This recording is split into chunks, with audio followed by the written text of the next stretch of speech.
6e minute, les Agenais sont au taquet. Ils tirent les premiers avec cet essai du Sud-Africain Adrian Badenhorst. Un Sudaf en cache un autre. André Hour balance 2 drops. Les Béarnais tiennent le score. 31e, ça joue vite dans les 22 palois. Pendant que les Verts se regardent, essai entre les barres de Sylvain Dupuis. Les cœurs béarnais, ou plutôt les trois quarts, mettent en verve un beau numéro de Mathieu Dourte. Une passe sautée à l'aile et Nicolas Mouret plonge en coin. 46e, sa bataille dure sur la ligne d'essai lot-et-garonnaise. Et 5 points de plus à l'actif de Sébastien Rouet. Les enfants d'Henri IV respirent. Ça a l'air simple pour Dourte, réception et livraison entre les poteaux des garçons de l'Antadello pour 27, Agen 15. Le Cobègle met la pression d'entrée de jeu sur Agen, qui cafouille dans son embut, et Adonjolac en profite pour inscrire le premier essai de la partie entre les poteaux. Mais les Agenais ne s'en laissent pas compter. Sur une faute bordelaise, Sylvain Dupuis remet rapidement en jeu. Jean Moribaud serre le fougueux Johan Huget, qui porte le score à 14-7 juste avant la mi-temps. Il faut attendre l'heure de jeu pour voir le centre Saya Fekitoa remettre les compteurs à 0.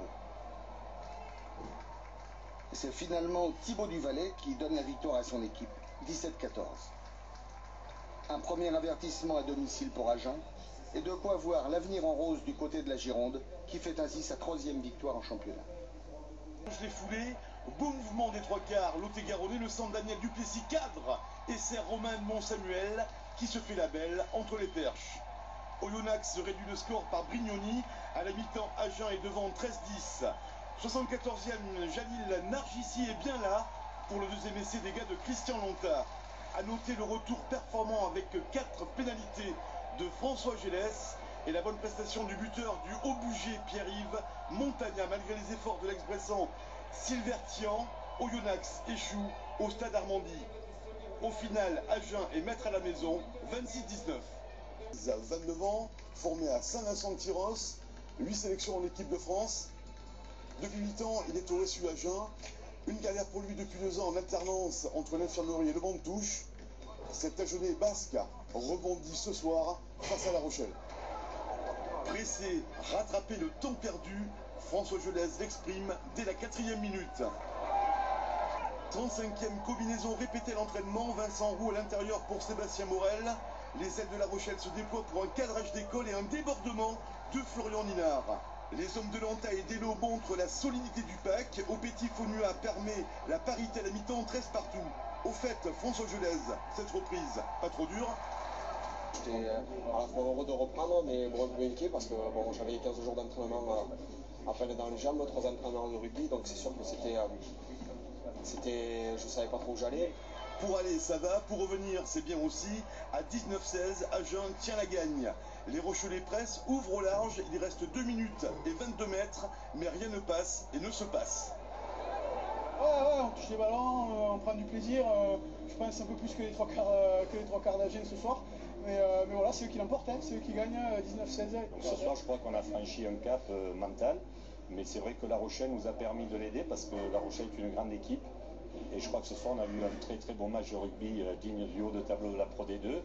Tour de Rupeni, Sosoni Boussa. Retour, pas tout à fait. Le club agenais s'est donné 15 jours pour réintégrer ou pas son ailier fidjien au comportement fantasque.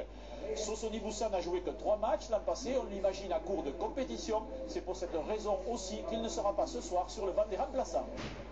Le temps d'accéder aux tribunes depuis le terrain et au diable, le premier essai inscrit par l'Agenais Wellini Fono après 35 secondes de jeu seulement. En revanche, cette méchante bagarre ne nous a pas échappé.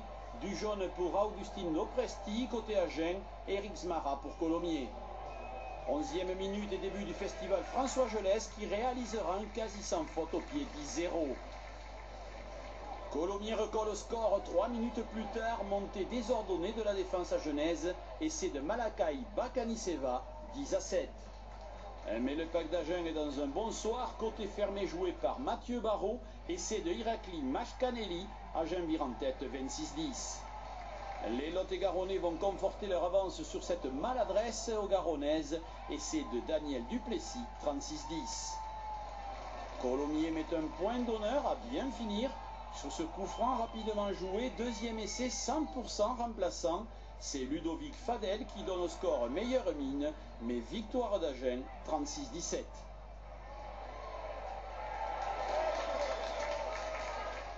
Chez nous, quand même, il y a du mieux. On se rapproche des 5 premières places du classement, je crois, ce soir. Maintenant, il faut se donner un rendez-vous pour Lyon.